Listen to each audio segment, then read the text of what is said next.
لاعب كأس العالم دانيال إفري وانتقاله إلى النادي الأهلي. كلام الإعلاميين المصريين اللي موجودين في الوقت الحالي والنقاد الرياضيين بيقول إيه؟ بيقول إن أقرب واحد وعلى رأس المرشحين هو اللاعب ده دانيال إفري، اللاعب الغاني. هكلمك في كل تفاصيل اللاعب ده، ولكن خدها من أخوك قبل ما نبدأ أي تفاصيل. اتفرج على المهارات بتاعة اللاعب، وهقول لك على فكرة عنده كام سنة، وهقول لك بيلعب في مركز إيه، وهقول لك جاي النادي الأهلي ولا ما جايش الأهلي، وقيمته التسويقية، وكل اللي عايز تعرفه عن اللاعب هقوله لك في الفيديو ده. ولكن خد مني حاجة كده جميلة، أقرب اتنين للنادي الأهلي حد اسمه كريستو، وهتلاقوا فيديو على قناتي بتكلم فيه عن اهداف ومهارات اللاعب، وجايب لكم بيلعب في مركز ايه، وجايب لكم كل الديتيلز اللي عايزين تفهموها او تعرفوها عن اي لاعب. وبالمناسبه اللاعب ده بيلعب في 3 مراكز، تقدروا تدخلوا على قناتي دلوقتي وتعرفوا مين اللاعب ده. اما بقى في الفيديو ده هنتكلم عن دانيال إفري، اللاعب المرشح بقوه للانتقال الى النادي الاهلي، واهم واحد انه يكون احد لاعبي النادي في الوقت الحالي. هنتكلم ايضا عن اصابه وتفاصيل اصابه اكرم توفيق اللي حزن جمهور النادي الاهلي بلا استثناء، مفيش حد ما اتضايقش على اكرم توفيق.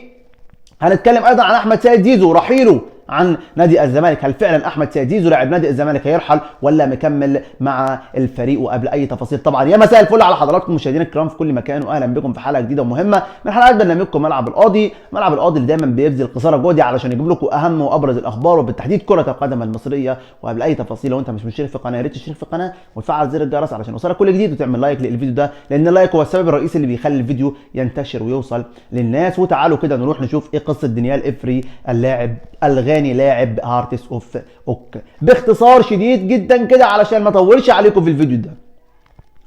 النادي الاهلي على طاوله مارسيل كولر المدير الفني الحالي، النادي الاهلي عايز اقول لك كده سي في بتاع اكتر من 30 لاعب، عايز اقول لك في اكتر من 30 40 سيره ذاتيه موجودين على طاوله مارسيل كولر، والراجل بيفاضل ما بينهم وبيشاهد فيديوهات لحد مثلا لسه في امبارح في 3 لعيبه بيلعبوا في مركز الجناح او 3 لعيبه مهاجمين دول. يعني انا لحد دلوقتي شايف هم اقرب 3 اقرب 3 ليه؟ لان انت عندك في واحد اسمه انطونيو كان مرشحه فيلافيو مهاجم الاهلي السابق، بعدين كريستو قلت لكم هتلاقوا انطونيو فيديو الانطونيو خاص بيه على قناتي، وهتلاقوا كمان فيديو للاعب الاهلي لكريستو برضو في كل تفاصيل اللاعب.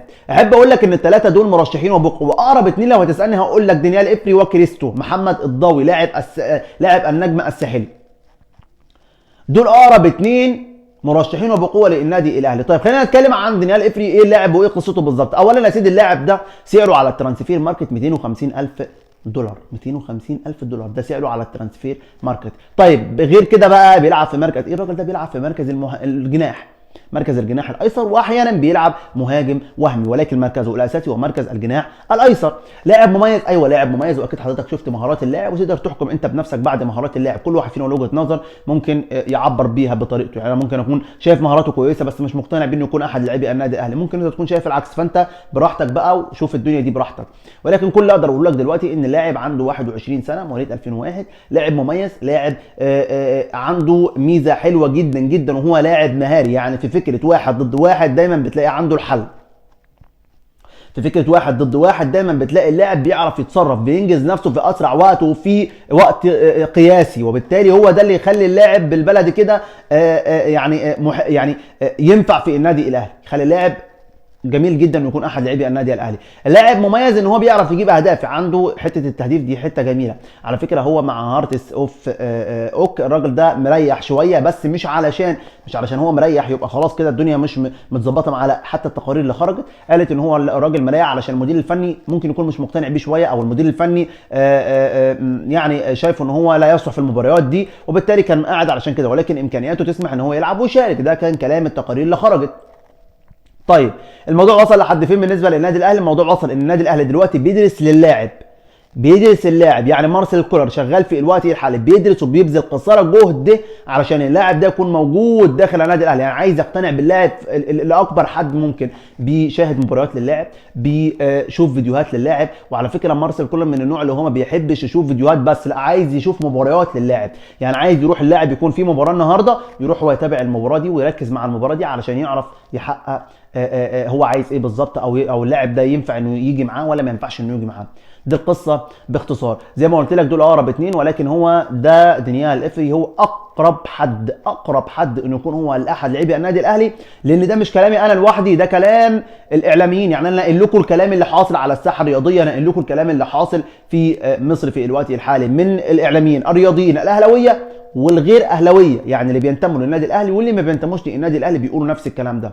طيب نيجي بقى بعد كده على طول لموضوع تفاصيل اصابه اكرم توفيق لاعب النادي الاهلي. اكرم توفيق اللي النهارده بصراحه يا جماعه يعني خلى جمهور النادي الاهلي بلا استثناء يحزن، يزعل، يتضايق، يتعصب، وصل لمرحله مش لطيفه على الاطلاق. المرحله دي بتقول ان هو اتصاب فعلا بالرباط الصليبي، ولما اتصاب بالرباط الصليبي دي مش اول مره تحصل له في الرجل الثانيه، ولكن للاسف الشديد حصلت المره دي بسبب لقطه غريبه بصراحه جدا. اللقطه الغريبه اللي حصلت فيها او حصلت بسببها ان هو الراجل دخل في الكوره مع محمود عبد المنعم كهربا لاعب النادي الاهلي، وهم في اثناء المران البدني فخلاص دخل في كوره معاه، فالراجل ارتطم ببعض، فالراجل طلع لفوق، فلما نزل على الارض ركبته على طول راحت لابسه في ارض الملعب في ملعب استاد التتش.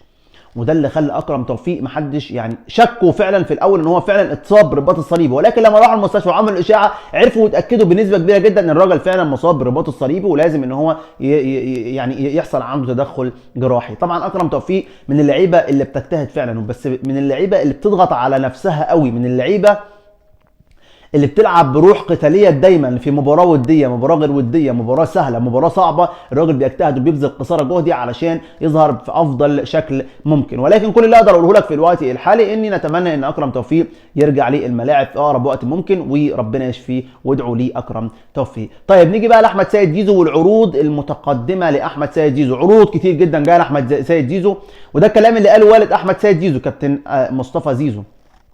الراجل طلع النهارده وقال ان انا ابني جاي له عروض كتير جدا، ودايما ابني جاي له عروض. طبعا احنا عارفين ان احمد سيد زيزو راجل متالق جدا، ومفيش ولا اي واحد فينا يقدر يختلف ان احمد سيد زيزو من افضل العناصر اللي موجوده في افريقيا، يعني انا مش عايز اقول لك في الدوري، لا ده في افريقيا كمان مش في الدوري المصري بس. فالراجل جاي له عروض جدا، عروض كتير جدا، ومن ابرز العروض اللي جات للراجل ده وهو نانت الفرنسي، اللي طبعا كان مصطفى محمد والقصه بتاعت مصطفى محمد. نانت الفرنسي. طيب هل فعلا الراجل ده هيروح ولا مش هيروح؟ طيب والد احمد سيد زيزو قال لك ان انا ابني دايما بيجي له عروض، بس اللي بيقف قدامه ما بيخلوش يمشي ويسيب وياخد العروض دي دايما هو نادي الزمالك. الراجل طبعا مرتبط بعقد مع نادي الزمالك، وبالتالي ما يقدرش ان هو يروح اي مكان غير لما العقد بتاعه يتفسخ او نادي الزمالك يوافق او يدفع الشرط الجزائي، ودي الحلول مفيش بعديها تاني ان هو الراجل يكمل في نادي الزمالك او يمشي من نادي الزمالك. فكل اللي اقدر اقول لك انا في الوقت الحالي ان احمد سيد زيزو مستواه يسمح ان هو يلعب في اي نادي، ولكن هل نادي الزمالك هيسيبه؟ مستحيل نادي الزمالك يسيبه. ولكن انا بقول لك ان اتمنى اي لاعب موهوب اذا كان اكرم توفيق، اكرم توفيق يا جماعه لو خرج بره مصر على امكانياته وعلى الروح اللي بيلعب بيها دي، عايز اقول لك انه هيكسر الدنيا، هيكسر الدنيا بمعنى كلمه هيكسر الدنيا. لكن كل اللي اقدر اقول لك في الوقت الحالي احنا عندنا مشكله كبيره جدا بنواجهها في مصر، وهو ان كل نادي متمسك باللاعب اللي معاه ومش هيضحي فيه باي سهوله، ودي مشكله كبيره جدا جدا جدا حاصله في الوقت الحالي. نتمنى انها تتصلح في الوقت اللي جاي، لان احنا عايزين نشوف محمد صلاح 1 و2 و3، نشوف مصطفى محمد 1 و2 و3، تريزيجيه، حجازي، عايزين نشوف الناس دي كلها. نتمنى ان ده يحصل. ده كان الفيديو باختصار. اشتركوا في القناه وفعلوا زر الجرس واعملوا لايك للفيديو ده.